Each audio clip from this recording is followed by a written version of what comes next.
Vamos a abrir nuestras Biblias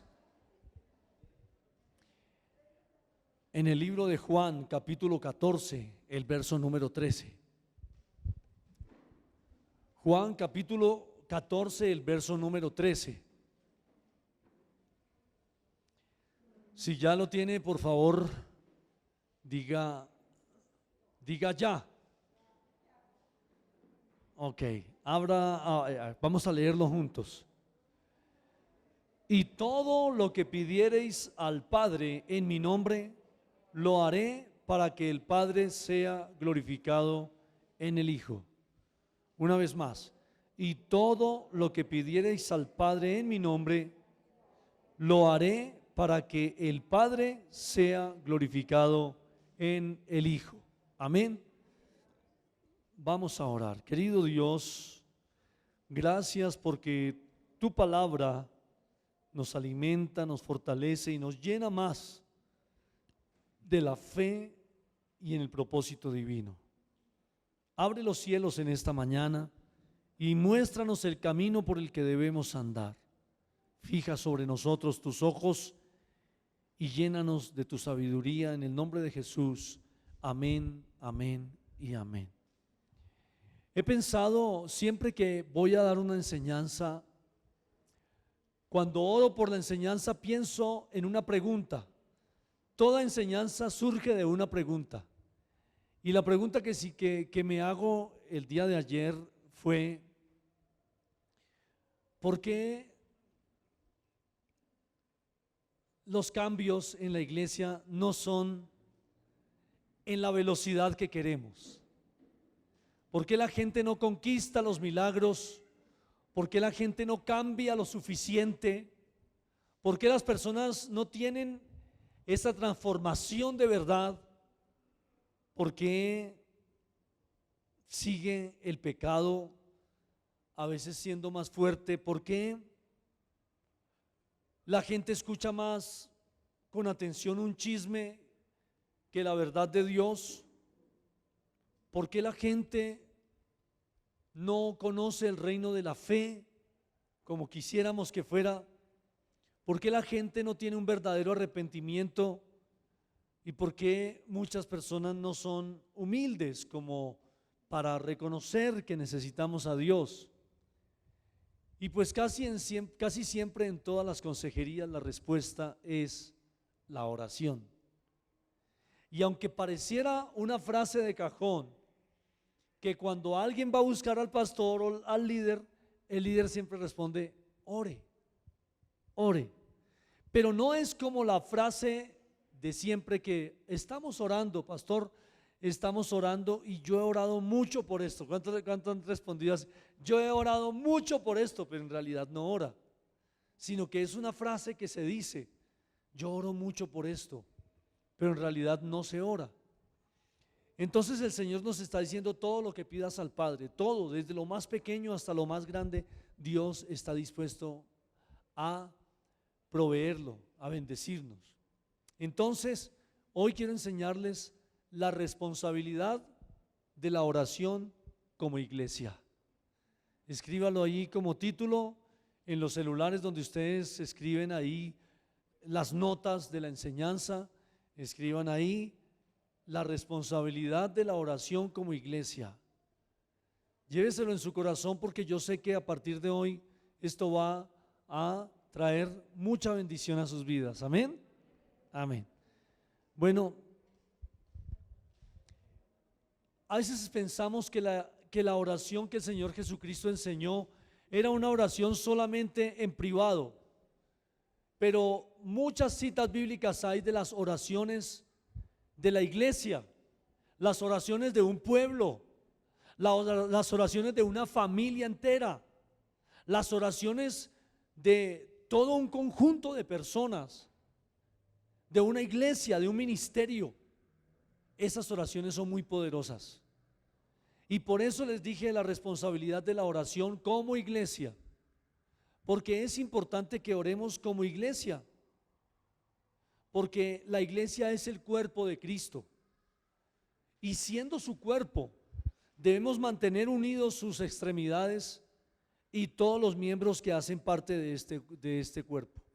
Evan Roberts, un general de Dios, dijo esta frase: doblega la iglesia y se inclinará el mundo. Doblega la iglesia y se inclinará el mundo. ¿Quiere ver el mundo inclinado a Dios? Que la iglesia sea humilde, que la iglesia se humille ante Dios, que la iglesia ore. Estamos viviendo tiempos de verdad, muy confusos. Tiempos de mucha necesidad, donde la gente se encuentra al borde del abismo a tomar decisiones muy desacertadas y peligrosas para su familia, para Colombia, para sus hijos, para el futuro, porque hay mucha decepción en Colombia, decepción en cuanto a la vida, en cuanto a la esperanza, en cuanto al futuro, decepción en cuanto a los gobernantes, decepción en todo, pero esa decepción no nos puede llevar a tomar decisiones que después nos lleven a la destrucción. Por eso la frase dice: doblega a la iglesia y se inclinará el mundo. Dios le preguntará a la iglesia si cumplió con la responsabilidad de cambiar el lugar donde Él la puso. Dios nos puso en Ciudad Bolívar y Dios nos va a reclamar a nosotros la transformación del lugar donde estamos, que es Ciudad Bolívar. La responsabilidad de Ciudad Bolívar es de la iglesia, no del gobierno. Como iglesia tenemos la responsabilidad de cambiar el aspecto de las cosas a través de la oración, del ayuno, pero también de la actuación social. ¿Cuántos están de acuerdo conmigo? Pero se ha manifestado el ministerio de la iniquidad, porque el diablo copia las cosas de Dios. Y dice en segunda de Tesalonicenses capítulo 2, el verso número 7 al 9. Ábralo por favor, segunda de Tesalonicenses 2, 7 al 9. Dice: entonces se manifestará aquel inicuo, a quien el Señor matará con el espíritu de su boca y destruirá con el resplandor de su venida. Inicuo, cuyo advenimiento es para obra de Satanás, con gran poder y señales, prodigios mentirosos, porque ya está en acción el ministerio de la iniquidad, solo que hay quien al presente lo detiene, hasta que él a su vez sea quitado de en medio. Se está aproximando un poder diabólico sobre el mundo. Se está aproximando un poder demoníaco de confusión que opera con la brujería y el ocultismo y que ya ha visitado el norte, el sur, el oriente y occidente de nuestro país para llevar sus iniquidades y su pecado. Pero dice la Biblia, solo que hay quien al presente lo detiene. Solo que hay quien al presente lo detiene. ¿Quién cree usted que será ese? ¿Quién? ¿Quién? Díganlo juntos. ¿Quién? ¿Quién? ¿Quién es el único que tiene el poder para detener al maligno? La iglesia. La iglesia. Dios a través de la iglesia. ¿Y cómo? A través de la oración de la iglesia. Somos los únicos que estamos llamados a que esto se detenga, a que el ministerio de la iniquidad sea quitado de en medio de nosotros. Amén. Bien, ahora quiero compartirles a ustedes acerca de la oración de un país, de la oración de una iglesia. Los Estados Unidos de América tuvo un presidente llamado Abraham Lincoln.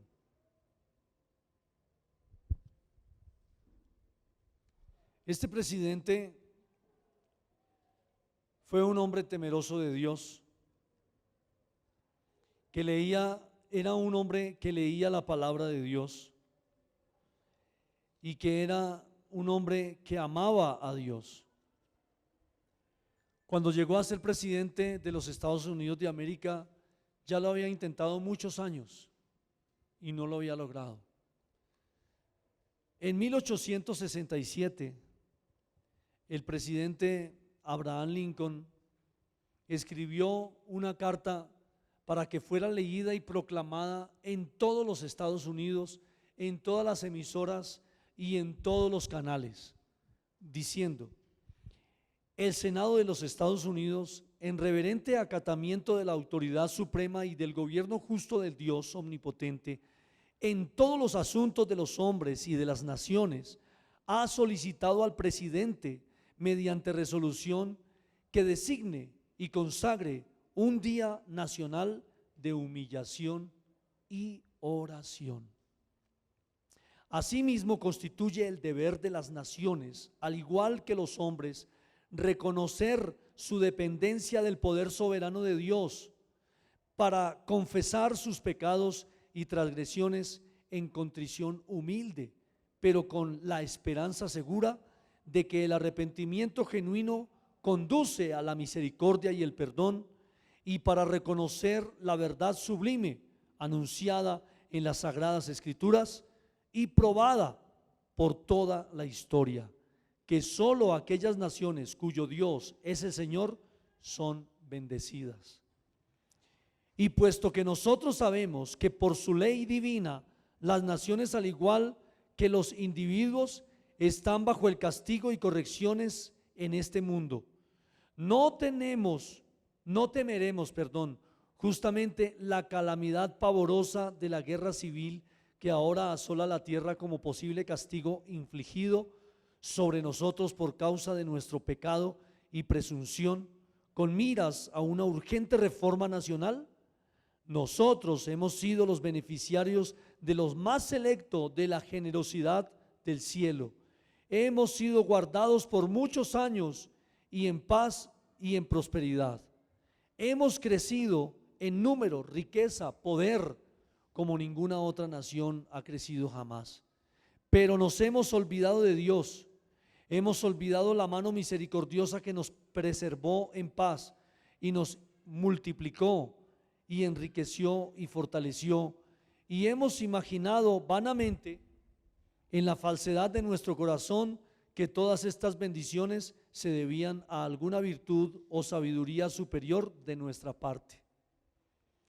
Embriagados con el ininterrumpido éxito, hemos llegado a ser demasiado autosuficientes para sentir la necesidad de la gracia redentora y preservadora, demasiado orgullosos para rogar al Dios que nos hizo. Nos corresponde entonces humillarnos ante el poder agraviado para confesar nuestros pecados nacionales y orar por clemencia y perdón.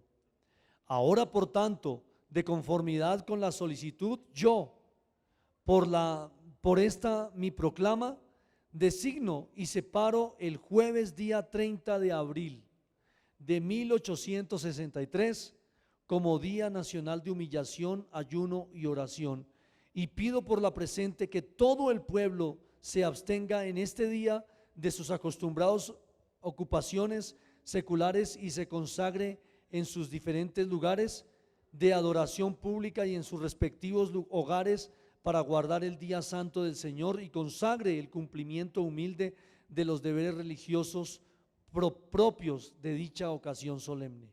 Haciendo con sinceridad y verdad, descansemos humildemente en la esperanza que la instrucción divina nos otorgan, que el clamor unido de la nación será oído en lo alto y contestado con bendiciones, nada menos que el perdón de nuestros pecados nacionales y restauración de nuestro dividido y afligido país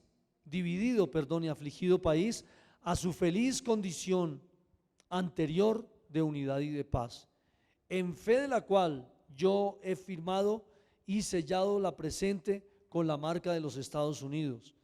dado en la ciudad de Washington este 30º día del mes de marzo del año de 1863 de nuestro Señor y el 87º de la independencia de los Estados Unidos de América, y firma Abraham Lincoln.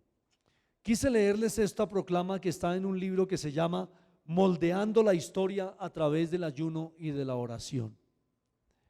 Querido hermano, no seremos un país distinto si no oramos.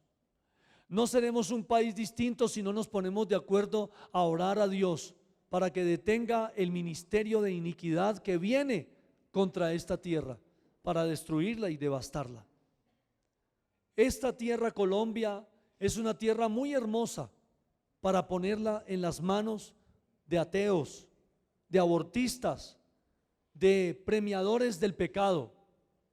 Esta tierra necesita de sus oraciones. Esta tierra necesita las oraciones de los santos de Dios. Amén. Así que nosotros somos los únicos que podemos contener las fuerzas de las tinieblas, o sea, detener las fuerzas del mal. ¿Quién es hoy la iglesia? ¿Quién es la iglesia? La iglesia es un lugar donde se congregan los discípulos. Dice el libro de los Hechos, capítulo 11, el verso 26, y voy a pedirle que lo lea. Hechos 11, 26. Hechos 11, 26. ¿Quién lo tiene? Y se congregaron allí todo un año con la iglesia y enseñaron a mucha gente y a los discípulos, que se les llamó cristianos por primera vez en Antioquía. ¿A quién se les llamó cristianos por primera vez? ¿A quiénes? A los discípulos. ¿Quién es entonces el verdadero cristiano? Un discípulo. La Biblia dice en el libro de Mateo capítulo 28 verso 19: id y haced discípulos. Es importante que la iglesia haga discípulos y no miembros o asistentes. Hay una frase de Edgar, un hombre que se llama Gerard Aba, y dijo estas palabras: solo el que cree ora con la iglesia, los demás solo pretenden. Solo el que cree ora con la iglesia, los demás solo pretenden. Déjeme decirle algo: solo los discípulos se unen en oración como iglesia. Solo los discípulos se unen en oración con su familia. Cuando usted tenga un problema, convoque asamblea en su casa. Convoque asamblea de oración con los suyos, con su familia, con sus amigos, con sus consiervos, con su iglesia. Solo la iglesia es la que puede transformar la situación de un país. Entonces la iglesia está conformada por discípulos. Pero note cómo la iglesia tiene la responsabilidad de cambiar una nación. Pablo, cuando estuvo y recibió del poder de Dios, de la palabra de Dios, pudo con sus discípulos cambiar a Éfeso, a Roma, a Corinto, a Atenas y a Asia y muchos otros países, solo con sus discípulos. ¿Quién era Éfeso? ¿Qué país era Éfeso? Éfeso era un país lleno de pecado. Allí tenían una diosa que se había entronado y que la habían levantado y que se había convertido en una de las maravillas del mundo. Una diosa erigida en toda la mitad de Éfeso, y todos la adoraban. Era la ciudad de pecado y de inmoralidad junto con Corinto. Pero luego esas ciudades vinieron a ser iglesias. ¿Por qué? porque Pablo entendió la responsabilidad que tienen los discípulos y la iglesia de transformar un país, una nación, a través del ayuno y de la oración. ¿Quién era Corinto? Era una tierra de pecado. ¿Quién era Atenas y Asia? Unas naciones donde había filosofías, pero no creían en Dios. Y allí se introdujo el conocimiento de Dios en estos países. Y entendemos que todo lo que pidamos a Dios como iglesia, Dios lo traerá conforme a su voluntad. ¿Qué hace la oración en nosotros como iglesia? ¿Esto le interesa a usted?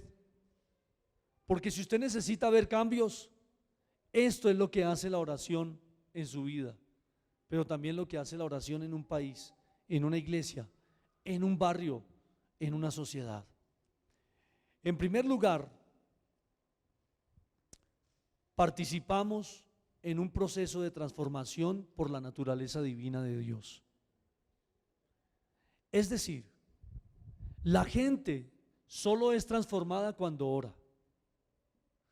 Nadie cambia si no ora. Y un pueblo no cambia si no ora. Una iglesia cambia cuando ora, definitivamente. Y dice la palabra en el libro de 2 de Corintios capítulo 3, el verso 18: por tanto, nosotros todos, mirándonos a cara descubierta como en un espejo la gloria del Señor, somos transformados de gloria en gloria en la misma imagen como por el Espíritu del Señor. Nosotros, todos, mirando a cara descubierta como en un espejo. O sea, cuando usted pone su rostro a Dios, empieza usted a ser transformado. El pecado empieza a ser quitado. La maldad, la inmoralidad, la ira, el enojo, la contienda empieza a desvanecerse y empieza a producirse la imagen de Cristo en esa iglesia que ora. Porque estamos exponiéndonos ante la luz de Cristo, que nos transforma con su irradiación y con su poder, que se impregna en nosotros y se hace la impronta de Cristo en nuestras vidas. Entonces lo primero que hace la oración es nos hace partícipes de una transformación por la naturaleza divina. Somos transformados. En realidad el propósito de una iglesia no es que la gente se congregue. El propósito de una iglesia es que la gente cambie. Así que es una transformación cuando la iglesia ora como iglesia. Segunda cosa que hace la oración en la iglesia, nos acerca a la voluntad de Dios. La oración en la iglesia nos acerca a la voluntad de Dios. ¿Quiere usted conocer la voluntad de Dios? Ore como iglesia, ore con la iglesia, porque esa oración atrae la voluntad de Dios. Dios ama a una iglesia cuando ora, no cuando el individuo solo ora, sino cuando la iglesia se une para orar. En tercer lugar, cuando la iglesia ora, ejerce un gobierno en la tierra. Cuando la iglesia ora, ¿qué? Ejerce un gobierno sobre la tierra. Por eso cuando el Señor Jesús enseñó a orar, dijo: venga a nosotros tu reino. O sea, se ejerce un gobierno sobre la tierra. Ahí se establece el poder de Dios. Efesios 1, 21 al 23 dice: sobre todo principado y autoridad y poder y señorío, y sobre todo nombre que se nombra no solo en este siglo, sino también en el venidero, y sometió todas las cosas bajo sus pies, y todo lo dio por cabeza sobre todas las cosas a la iglesia. ¿Usted alcanza a entender lo que dice este versículo? El Señor está diciendo: Él toma todo el poder, todo el dominio y lo une y lo pone bajo sus pies y lo da por cabeza a la iglesia. Es decir, pone a la iglesia como autoridad sobre todas las cosas. Hermano, esto es un poder muy grande, porque si todas estas cosas las puso por cabeza sobre todas las cosas a la iglesia, dice el Señor, porque ella es su cuerpo, la plenitud de aquel que todo lo llena en todo. O sea, se lo dio como autoridad a su cuerpo. Él como cabeza se lo da como autoridad a su cuerpo. En cuarto lugar, cuando la iglesia ora, cambia las circunstancias. Cambia las circunstancias. Santiago capítulo 5, el verso 17 dice: Elías era un hombre sujeto a pasiones semejantes a las nuestras, y oró fervientemente para que no lloviese, y no llovió sobre la tierra por 3 años y 6 meses.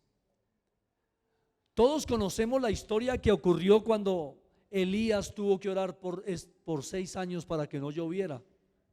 ¿Cuál es esa historia? Había un rey perverso que se creía que tenía un Dios que estaba por encima de Jehová, Dios de los ejércitos. Y como no quitó su orgullo de su corazón, él le dijo: voy a orar para que Dios, el verdadero Dios, no traiga la lluvia a la tierra. Y así ocurrió. Y fue reconocido Dios sobre la tierra a causa de esta oración de Elías, porque ahí fue cuando trajo a los profetas, que convocó a los profetas de Baal junto con sus profetas, los profetas de Dios. Y ahí fue cuando hizo lo que ya sabemos, de que cada uno orara a su Dios y que ese Dios tenía que responder con fuego. ¿Sí se acuerdan? Eso ocurrió. Pero ¿quién lo hizo? Un hombre común y corriente. Dígalo conmigo: un hombre común y corriente, pero que tenía a Dios en su corazón.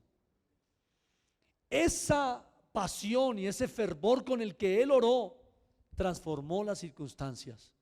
No solamente porque dejó de llover durante 6 años y 3 meses, sino porque hizo que todo un pueblo cambiara a causa de esa señal. ¿Me está oyendo? Asimismo, Samuel le dijo al pueblo de Dios, o al pueblo de Israel, les dijo: voy a orar para que llueva bien duro y se les dañen las cosechas. Y se les dañaron tanto las cosechas que se le acercaron nuevamente a Samuel y le dijeron: Samuel, por favor, no nos hagas este daño, ora para que llueva, para que no llueva, porque se nos están dañando las cosechas. ¿Y qué dijo Samuel? No pequé yo dejando de orar por ustedes. Así que la oración hizo que cambiaran las circunstancias, porque el pueblo se arrepintió.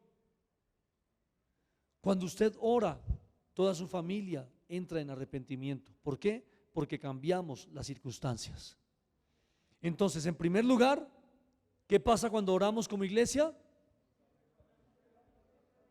Participamos de un proceso de transformación por la naturaleza divina. Segundo,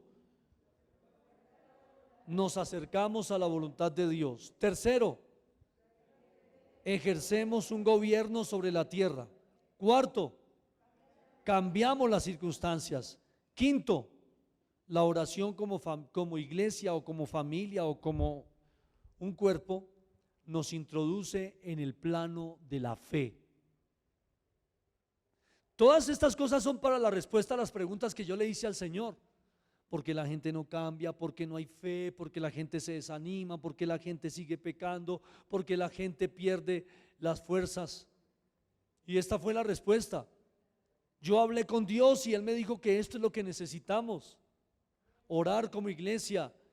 Y escúcheme, la oración como iglesia nos introduce en el plano de la fe. ¿Necesita usted fe? Únase a la oración de la iglesia. Cuando la iglesia ora, produce fe. Hebreos capítulo 11, el verso 33 y 34, me gustaría que todo lo tengan abierto para que lo leamos juntos. Hebreos capítulo 11, el verso 33 y 34. Dice así, que ¿por qué? Conquistaron reinos. Por fe hicieron justicia. Por fe alcanzaron promesas. Taparon bocas de leones. Apagaron fuegos impetuosos. Evitaron filos de espada. Sacaron fuerzas de debilidad. Se hicieron fuertes en batalla y pusieron ejércitos en fuga. ¿No le parece a usted eso una buena razón para orar juntos como iglesia? ¿Sí le parece o no le parece? Que se desate una fe de tal manera que podamos hacer justicia, que cuando oremos desatemos una fe tan grande que podamos alcanzar las promesas, que podamos tapar las bocas de los leones, que podamos apagar fuegos impetuosos, que podamos evitar filos de espada, que podamos sacar fuerzas de debilidad. ¿Cuánto necesitan fuerzas en los momentos de debilidad?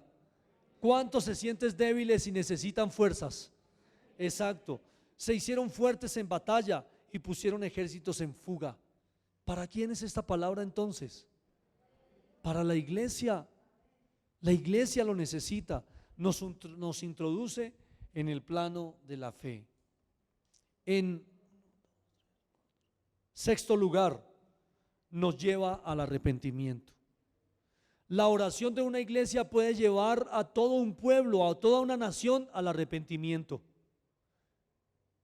Si se humillare mi pueblo sobre el cual mi nombre es invocado y oraren y se arrepintieren de sus pecados, no de su pecado. Los pecados de esta nación son grandes y son muchos. Y se necesita la intercesión, la oración y el clamor de una iglesia. Y somos llevados al arrepentimiento. En séptimo lugar, la oración nos mantiene humildes. ¿Sabe por qué un cristiano se vuelve orgulloso? Bueno, es que es sorprendente que haya un cristiano orgulloso. O es orgulloso o no es cristiano. Pero la oración nos mantiene humildes porque en cualquier momento se nos olvida y resultamos ser orgullosos. Porque pasamos como al otro lindero sin ni siquiera sentirlo. Porque así nos pasa, la naturaleza humana empieza a darse permisos hasta tal punto que da permisos a todo y es donde se pierde la humildad. La Biblia dice, humillaos pues bajo la poderosa mano del Señor. ¿Cierto? Humillaos pues bajo la poderosa mano del Señor y Él os exaltará cuando fuere el tiempo. Debemos ser humildes. Y lo único que nos lleva a la humildad es la oración. El humilde ora. El discípulo ora porque es humilde. Humillaos pues bajo la poderosa mano del Señor. Ya todos sabemos que la Biblia dice que la comunión de Dios es con el humilde, mas al altivo mira de lejos. Ahora que ya sabemos esas 7 cosas que pasan cuando la iglesia ora, no cuando usted solo ora, es cuando la iglesia ora, ¿cierto? Entonces vamos a hacernos otra pregunta. ¿Cuándo la iglesia debe orar? Todo el tiempo. Muy bien. Pero en primer lugar saqué, aquí unos aspectos de cuándo la iglesia debe unirse para orar. Necesitamos unirnos para orar cuando necesitamos sabiduría. Necesitamos sabiduría para elegir nuestro próximo gobernante. No se necesita rabia ni insensatez para elegir el próximo gobernante. Se necesita la sabiduría de Dios. Escuché de algún predicador, no lo recuerdo exactamente, creo que fue Darío Silva, que dijo: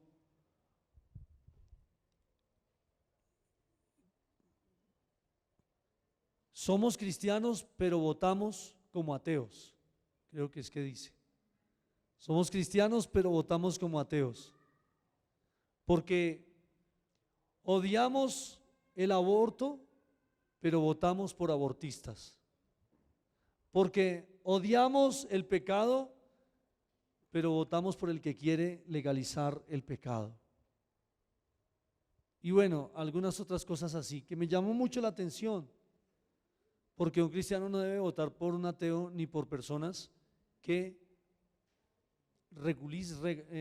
regulan el aborto en un país, porque es llamar el juicio de Dios al país.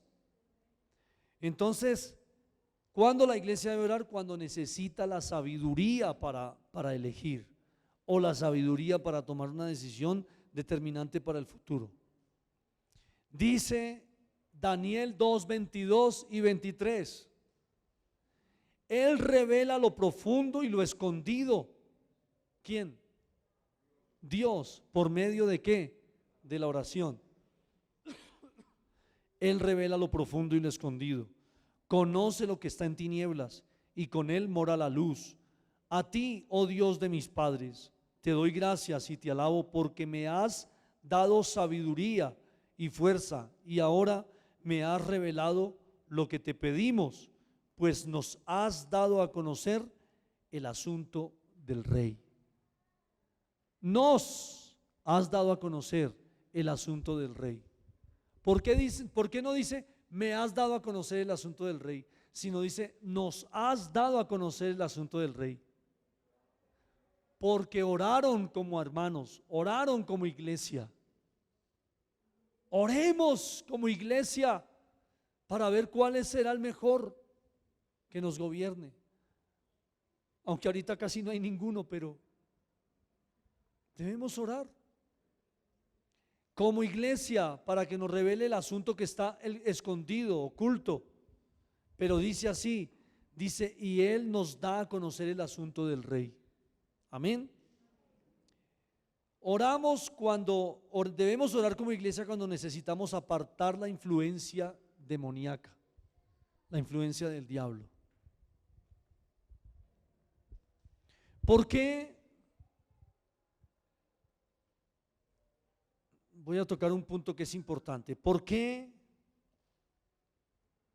una persona que quiere gobernar este país se une con los brujos?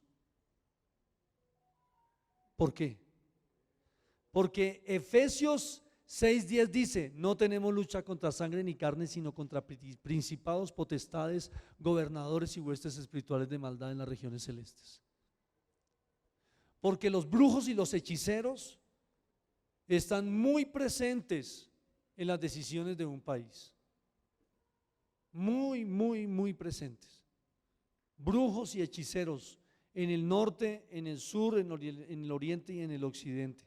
Miren lo que dice Apocalipsis capítulo 19, el verso 6. Por favor, léalo. Este es Juan. Dice, oí como la voz de una gran multitud, como el estruendo de muchas aguas y como la voz de grandes truenos que decía, aleluya, porque el Señor de nuestro Dios, Dios poderoso, reina. Y luego en Apocalipsis 5, el verso 8,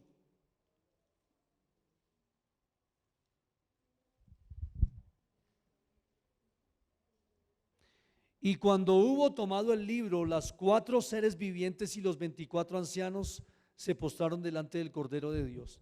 Los 4 seres vivientes. ¿Sabe cuáles son los 4 seres vivientes?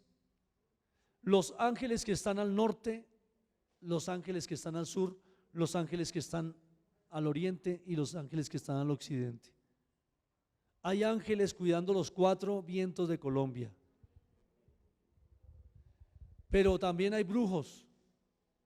Y por eso nosotros tenemos que, como iglesia, orar para que el poder de la brujería no haga que el destino de Colombia termine convirtiéndola en una nación que esté bajo el juicio de Dios. Entonces debemos orar para apartar la influencia del diablo. Efesios 6:10, no tenemos lucha contra sangre ni carne. En tercer lugar, debemos orar cuando seamos tentados. El Señor le dijo a sus discípulos: velad y orad para que no caigáis en tentación. Velad y orad. ¿Sabe por qué la tentación se vuelve tan fuerte que no se puede contener? Porque no hay oración. Y sobre todo no hay oración como iglesia. Y necesitamos ministrar como iglesia para que la tentación sea quitada y pase la tentación imperceptible ante los ojos de la iglesia. En cuarto lugar, debemos orar cuando hay enfermedad. La enfermedad, que es lo que vino a la tierra, que fue lo que el COVID hizo, pues debemos orar como iglesia para que la enfermedad sea quitada. Las pandemias, las pestes y todo esto son cosas que Dios había mandado y dio permiso para que vinieran por causa del pecado. Pero si la iglesia se une en oración, como dice Segunda de Crónicas 9:14, si no estoy mal, 7:14, si se humillare mi pueblo sobre el cual mi nombre es invocado, mi pueblo sobre el cual mi nombre es invocado, y oraren y se arrepintieren de sus pecados, entonces lo oiré desde los cielos. Escuche, Dios sigue insistiendo en la oración de la iglesia, de un pueblo. ¿De cuál pueblo? El pueblo de Dios. ¿Quiénes son pueblo de Dios aquí? Exacto, entonces ustedes son los que deben orar con nosotros. Entonces Santiago 5:14 dice: ¿está alguno enfermo entre vosotros? Llame a los ancianos de la iglesia y oren por él, ungiéndole con aceite en el nombre del Señor. Si usted no tiene una iglesia con la que ora, no va a tener un pastor para que vaya y ore por los enfermos en su casa. Por eso necesitamos una iglesia, para que la iglesia envíe a su pastor, a su líder, a la persona, para que ore por ellos, porque echamos también fuera la enfermedad. ¿Cuándo debemos orar? Cuando viene la aflicción. El Salmo 34 dice: busqué al Señor y Él me oyó y me libró de todas mis angustias. Y hay familias aquí afligidas por un hijo que está en las drogas, por un hijo que trae problemas, por una familia que tiene conflictos familiares todo el tiempo, dineros, juicios, problemas legales. Si nos unimos en oración, Dios oye nuestras oraciones. Debemos orar también en acción de gracias. Muchos, cuando reciben el favor de Dios, no oran. ¿Cuántos han orado cuando reciben un favor de Dios? Porque muchas veces recibimos el favor de Dios y no le agradecemos. El Salmo 103 dice: bendice alma mía al Señor y no olvide ninguno de sus beneficios. Él es, dice, Él es el que perdona mis iniquidades. Él es el que sana mis enfermedades. Él es el que rescata del hoyo mi vida. Y Él es el que sacia mi boca de modo que me rejuvenezca. Es un salmo de gratitud. Es un salmo de agradecimiento a Dios por las cosas que Él ha hecho por nosotros. Y dice la palabra: orad sin cesar. Es decir, debemos orar siempre, en todo tiempo. Entonces, vamos a volver a leer Apocalipsis 5:8.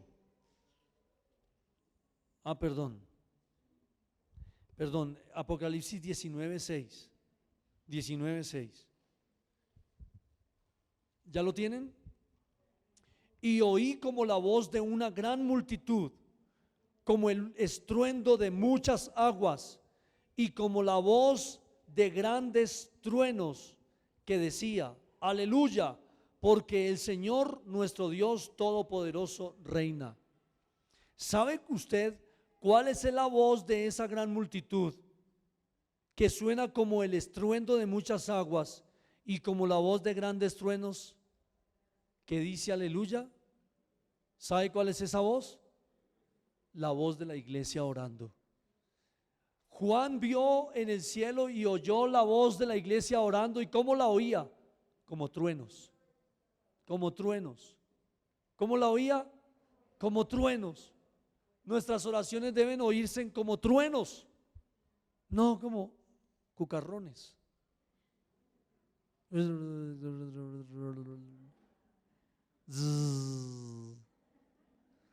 Truenos, que truene, que haga tronar y que en el cielo se vean los truenos que la iglesia produce cuando ora. Un hombre cuenta, un hombre real que existió y dijo estas palabras. Él era brujo, pero no cualquier brujo de esos que hay chamanes ahí, teguas que no, brujo de verdad, que él lograba desdoblar su cuerpo y volar sobre las iglesias y hacer cosas para destruir las iglesias. El tipo se desdoblaba y llegaba a los techos de las iglesias para traer el mal. Y él mismo cuenta como brujo, que cuando llegó sobre una iglesia, su espíritu estaba volando sobre esa iglesia y la iglesia estaba orando. Y empezó a salir como truenos de esa iglesia, que lo absorbieron a él y lo hicieron descender, rompió las tejas y cayó en la mitad de la iglesia. Y era una iglesia que estaba en una velada de ayuno y de oración. Y él dice, él mismo cuenta la historia, que se encontró vomitando y recibiendo liberación en esa iglesia. Déjeme decirle algo, no hay nada más poderoso que una iglesia que ora y que se pone de acuerdo para orar. Los reto a que por 7 días oremos juntos, por sus necesidades, por sus aflicciones, por sus peticiones, por este país. Posiblemente a usted le moleste que yo le diga por quién votar, pero si nos unimos juntos para orar, Dios nos va a dar la sabiduría. ¿Les parece? ¿Les parece? ¿A cuánto les parece? Entonces yo sé, usted dígame, pastor, no quiero que me diga por quién orar, por quién votar, pero ayúdeme a orar. Entonces vamos a orar juntos. ¿Qué les parece si oramos juntos mejor? ¿Oramos juntos? Cuando usted esté en su casa y le diga a su familia, ¿qué hacemos para las finanzas? Oremos juntos. Cuando usted esté con su familia, ¿qué hacemos con Jerónimo que no mejora? Oremos juntos.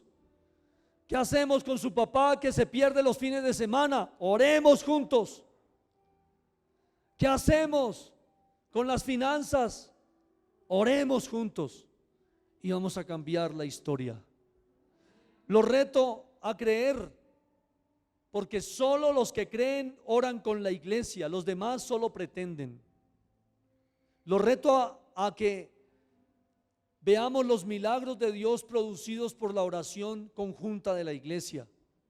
Los reto a que hagamos un muro de oración que pueda detener las fuerzas de las tinieblas que quieren destruir a nuestro país y llevarlo a ponerla bajo el juicio de Dios.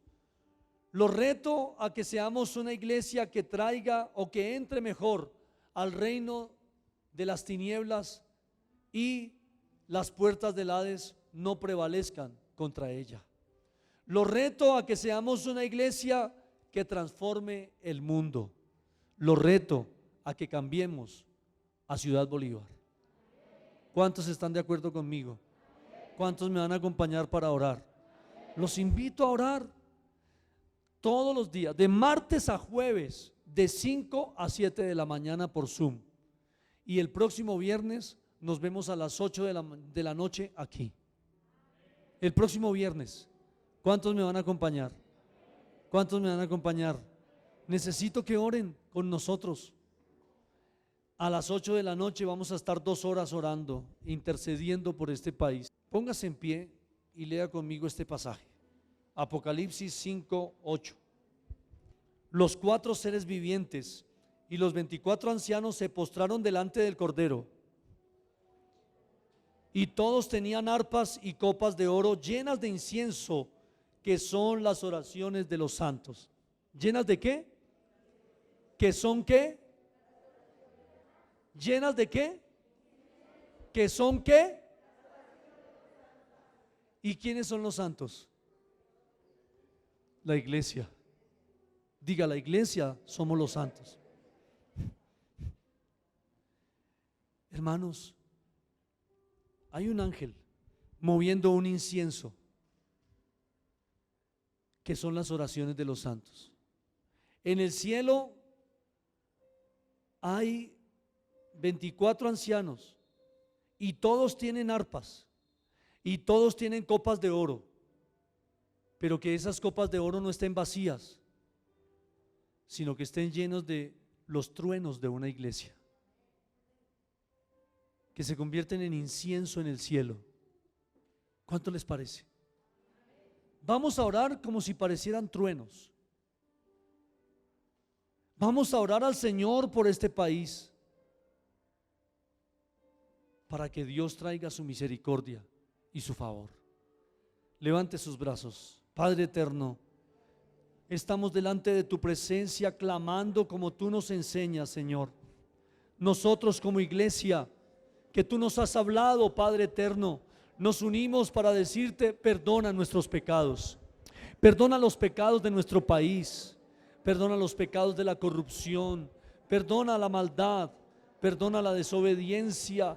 Perdónanos, Señor. Hoy nos arrepentimos como iglesia y nos humillamos delante de ti. Levante su voz y humille su corazón y dígale: Señor, hoy nos humillamos delante de la presencia de Dios y buscamos el oportuno socorro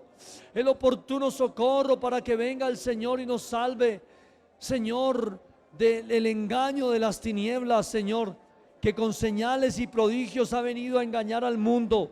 Señor, al espíritu de mentira, al espíritu de engaño, al espíritu de maldad, Señor, guárdanos de los poderes de las tinieblas, Señor. Hemos venido, Señor, para que tu gobierno sea establecido sobre Colombia, sobre Bogotá y sobre Ciudad Bolívar, Señor.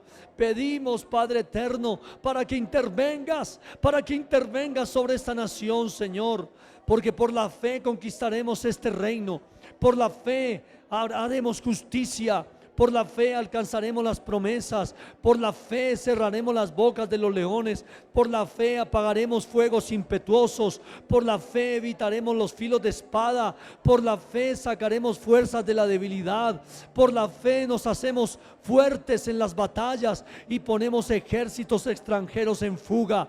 Por la fe oramos: aumenta nuestra fe, establece tu gobierno, Señor, cambia las circunstancias de este país, Señor.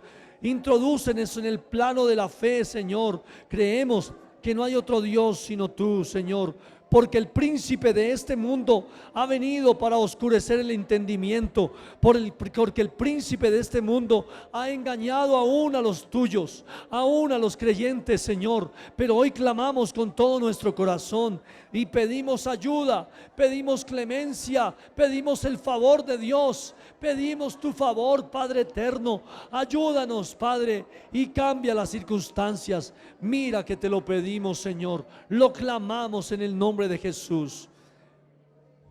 El Señor va a bendecir su empresa, el Señor va a bendecir su trabajo, el Señor va a bendecir lo que usted hace. La prosperidad va a venir a su casa porque usted ora con la iglesia. Gracias, Señor, en Cristo Jesús. Amén, amén y amén. Dele fuerte ese aplauso al Señor. Fuerte, fuerte, fuerte. Aleluya.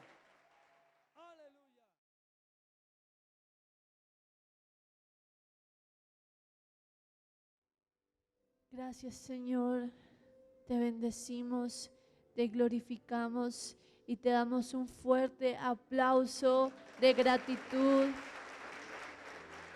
Gracias, Señor. Puede tomar su lugar y vamos a estar leyendo acerca de una historia que, si usted viene desde la escuela dominical, la conoce. pero si no, creo que el resto de la gente también la conoce muy bien, porque en Semana Santa muy posiblemente la ha visto, y es la historia de Noé. ¿Alguien ha escuchado acerca de Noé? A ver, levante la mano. ¿Quiénes han escuchado la historia de Noé? Levante su mano. Ok, vamos a estar leyendo acerca de este hombre. Todos conocemos esta historia porque vino una gran maldad, pecado a la tierra y Dios dijo, me cansé de tanto pecado, me cansé de tanta maldad, y entonces dijo, voy a destruir a todo ser viviente en esta tierra. Y luego la palabra dice, pero, diga conmigo, pero Noé halló gracia delante de Dios. Y cuando Noé haya gracia delante de Dios, Dios le pone una tarea. ¿Cuál es esa tarea? ¿Alguien sabe? Hacer un arca, muy bien. Cuando Noé hace el arca, entonces empieza a seguir todas las instrucciones de parte de Dios, y luego de que termina el arca, Dios le dice que entre tú, tu esposa, tus hijos y las esposas de tus hijos. Entra también todo animal, hembra y macho, éntralos al arca contigo también. Pasaron muchos días, pasaron 150 días dentro del arca. Y esto equivale a 5 meses. 5 meses que también corresponden a 5 meses que un animal puede gestar y dar a luz. Luego de que esta arca, luego ya Dios le dice, listo, ya acabó, cesaron las aguas, se secaron, es tiempo de salir del arca. Salen del arca y Noé toma la decisión de hacer un altar. Y toma de todo animal limpio y lo ofrece a Dios en ese altar. Es lógico que estos animales ya habían dado a luz, porque solamente había uno de cada especie, pero cuando salieron del arca ya se habían multiplicado. Y esto le dio la ofrenda a Noé. Esto hizo que Noé pudiese tener una ofrenda para dársela a Dios. Imagínese usted que la idea de que estos animales entraran al arca, tanto macho como hembra, era que ellos pudieran reproducirse y la especie no se acabara. Pero Noé hace algo de fe, y lo que hace es que tomar de lo que ellos se habían reproducido,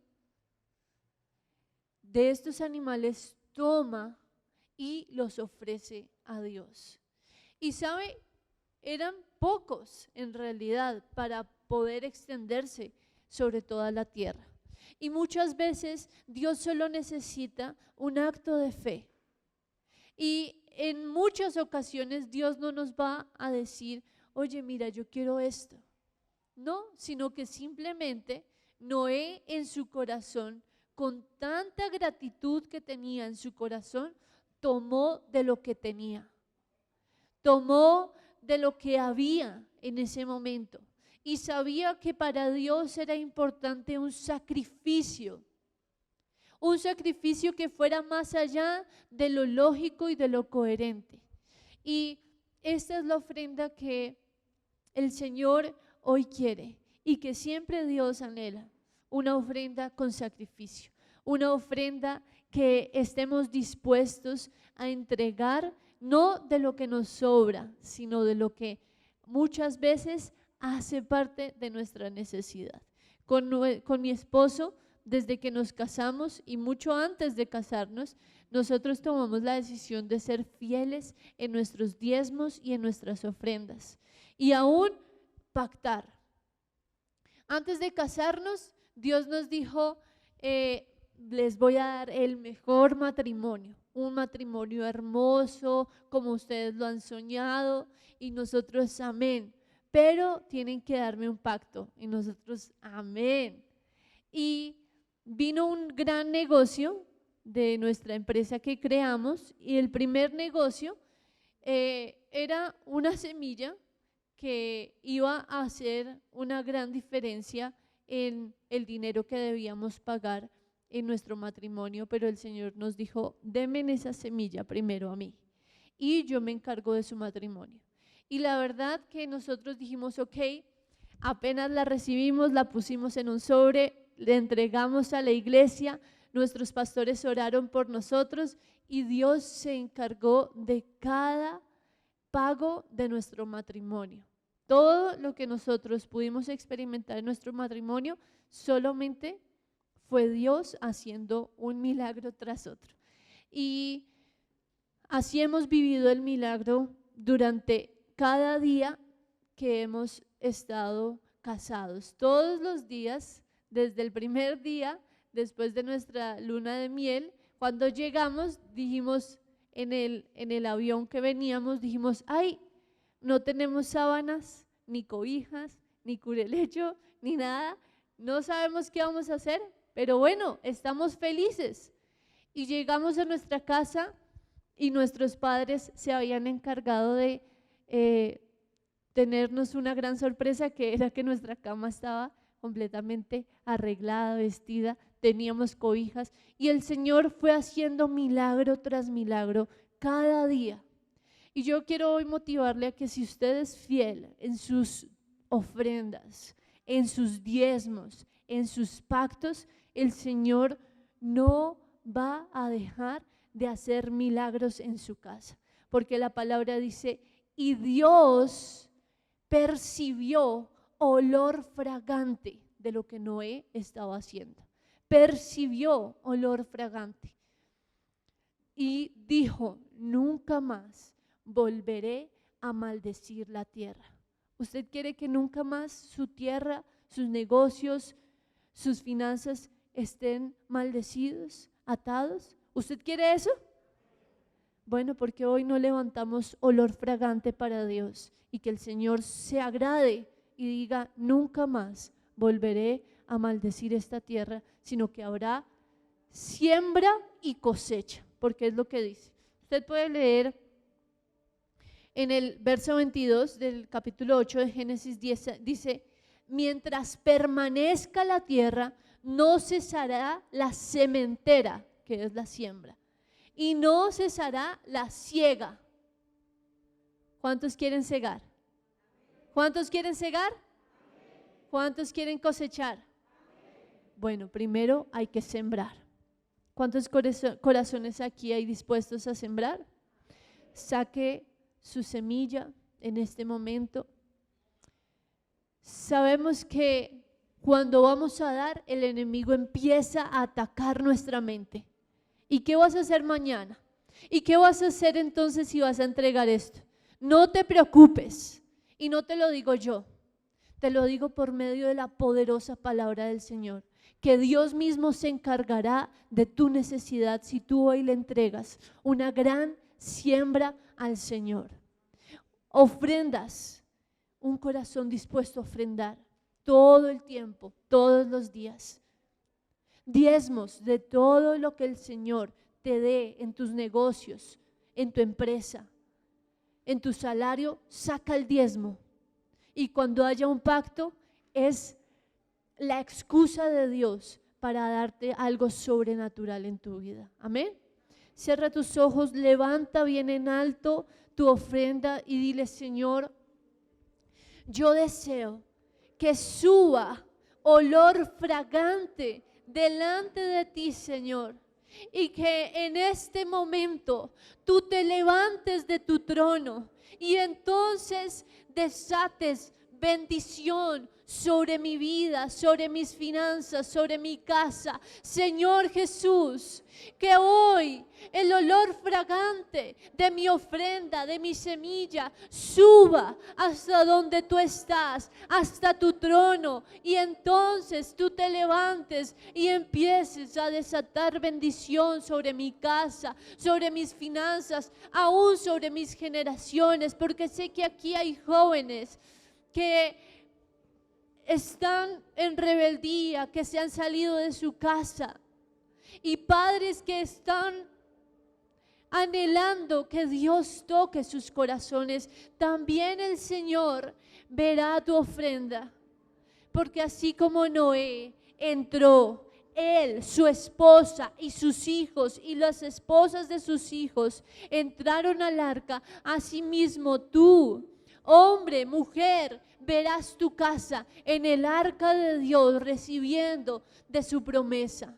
En el nombre de Jesús, dile gracias, Señor, te damos. Amén, amén y amén. Puede depositar su ofrenda en este momento con toda su fe de que el Señor va a hacer grandes milagros esta semana. Amén.